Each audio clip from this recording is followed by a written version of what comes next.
Travis Roeder with us, SicEm365.com and 365 Sports College Football Analyst, as Baylor Thursday, West Virginia after the off week. Travis, you write a lot about what you think they might have done during the off week, what they needed to do, and also West Virginia. Let's start here. What do you feel like they could have accomplished? And based on what Dave Aranda said, even in his press conference on Saturday. Well, I think for any team going into a bye week, it's always about a return to fundamentals. And I don't mean that to be a boring answer, but that's just the reality of when you think about, the week-to-week of a college football season. There's only a couple practices each week. So basically you just finished a game on Saturday, you review the tape on Sunday and Monday, and then the next few days you're preparing for your next opponent the next week. So what bye weeks really allow you to do is turn the focus inward instead of kind of scheming outward and looking at the next the next game. You turn that focus inward. And so I think for Baylor specifically, what that's meant is, they've struggled tackling in space somewhat. So I'm sure they got back to their tackling fundamentals. And then on offense and defense, both, they're struggling at the skill position. So on offense, they're struggling at wide receiver, somewhat at running back as well. And on defense, they're struggling out at their, cornerback play and defensive back play, what's being sound in their coverage schemes as far as knowing where to be, who to cover, how to handle different route combinations, that kind of stuff. So my guess is that they really went back to basics, practiced some very much fundamental type stuff, but also the coaching staff, I think, for example, on defense, they probably said, we're giving up way too much on third downs as far as pass, on a clear 3rd and 8, stuff like that. They're giving up conversions too easy there. My guess is that Ron Roberts and that defensive staff has said, look, what are 2 or 3 coverages that we feel like we can really master over this bye week and perform them well the remainder of the season. It's not about adding a million things. It's getting down to the basics and trying to figure out what you're good at and mastering that for the season that's remaining. You were high on them. You expected them to perform better in certain places. Which is the one you think they may just be who they are? I think at wide receiver, they might just be who they are. I was very, very confident in Monterey Baldwin being the guy that he showed us that he was against Oklahoma State. I think they're going to be able to lean on him and his connection with Blake Shapen for the remainder of the season. But I think as far as outside receivers go, I felt better about the fact that they had 4 or 5 really talented young guys, and I thought that at least one of them would become, a really solid, maybe middle of the pack, upper tier level Big 12 wide receiver. And I think Hal Presley is going to become pretty good by the end of the season, but I'm thinking the ceiling at that position, at least for 2022, might be lower than I expected. And so I think for Baylor, it's really going to be more about, executing the run game, getting that connection between Shapen and Ben Sims and Monterey Baldwin over the middle down, and then hoping to just get some more competent play outside as opposed to, they don't have a Quentin Johnston, the receiver for TCU, walking through the door to play outside receiver for the next week. But I do think they can get some, kind of more standard, at least expected play is the way I would put it. I think they just need to get guys like Hal Presley just a better rapport with Blake Shapen. They don't necessarily need to dominate the game, but they need to be able to execute the basics. And I think they're struggling to just kind of do the basics at this point. Is Shapen been able to do what he's done with what's going on around him or not going on, or the lack of production in certain ways? What can he do if, in fact, they can iron some of that out? Well, I think I've really liked what I've seen from him this year. He's exceeded my expectations. I know Baylor fans had really high expectations for him. I'm somebody, I watched a lot of his high school tape, and he was pretty mistake prone because he had that gunslinger attitude. Mm-hmm. And I think we've seen him really, I think him and Jeff Grimes are kind of a perfect marriage for one another. Because I think this offense really puts some kind of helpful guardrails on him. And I don't mean that in any sort of, pejorative way. I just think it's a good fit. Like, they let him take his chances when the spot is right.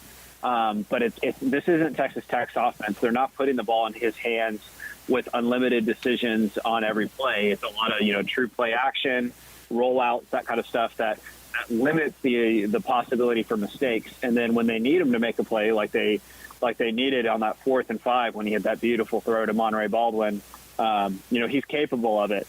So I think what I expect from him is just, we've seen every game this year, he just seems a little bit better, a little bit more comfortable. And if he continues that trend, I'm sure he'll have 1 or 2 bad games. That's just the nature of the beast in college football. But if he can continue that trend of just getting a little bit better each week. I think Baylor has a top 3 or 4 QB in the Big 12 by the end of the season, and that goes a long way given how good Baylor's defense should be in improving and how good their run game is this year. Now that you've seen others in the conference, we see TCU explosive. Texas Tech has played a difficult schedule, and yet we've seen that they look like they are explosive. Now, obviously, Oklahoma is really down. Iowa State is 0-3. Texas, with the explosiveness in their defense, seems to have a rhyme and a reason. Now that you see all of that landscape, does it change what you expect from Baylor at the end of the year? Not exactly. I think Baylor is still in that kind of clearly in the top half of the league.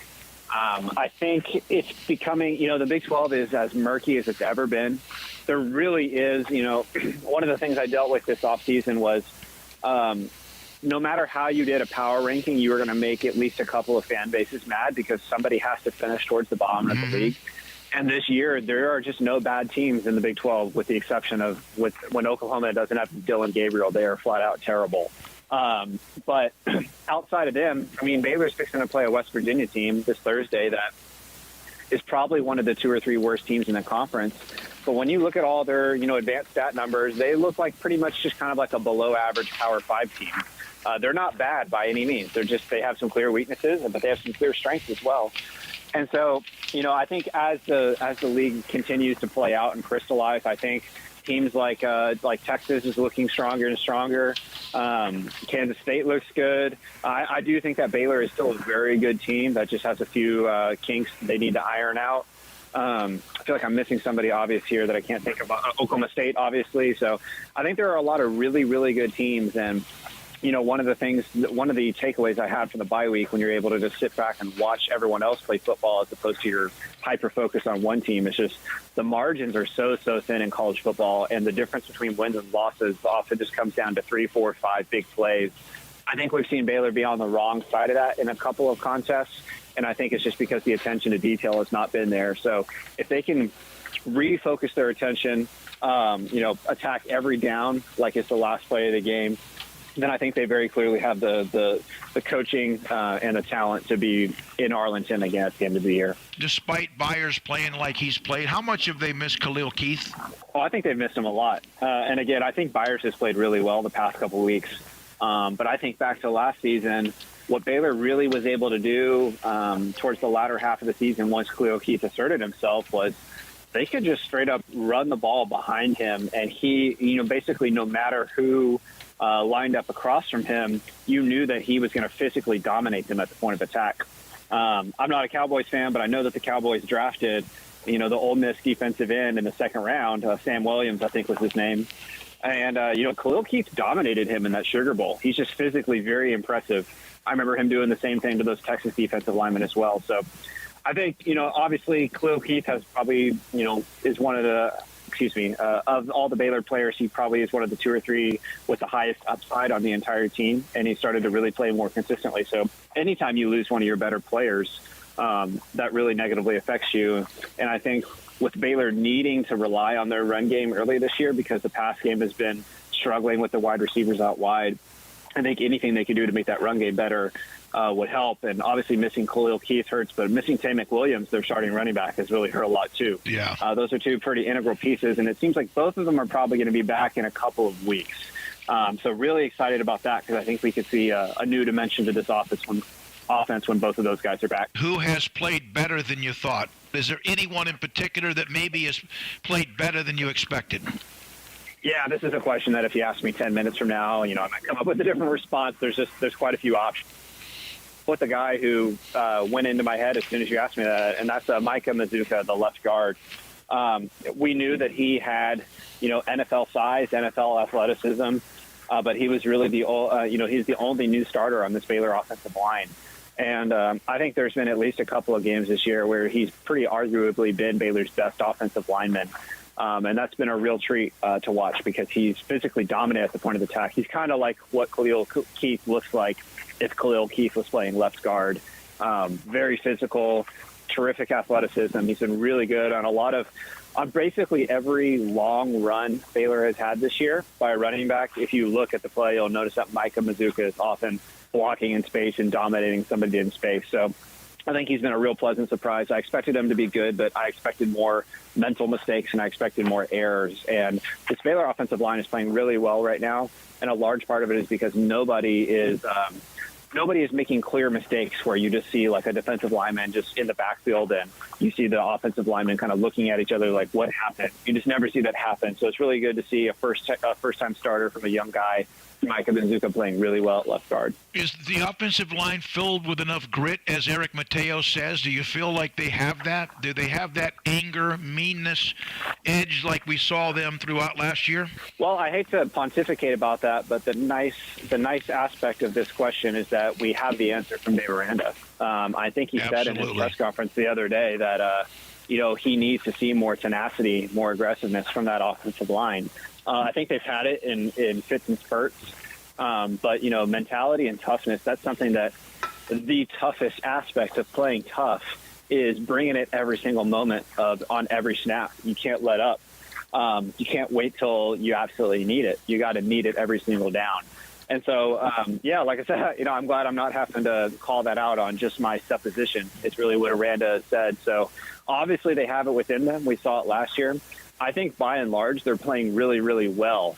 However, like I said, with the pass game struggling out wide, I think, I talked about how well I think Blake Shapen's playing, but, they don't have the dogs at outside receiver right now, at least not yet.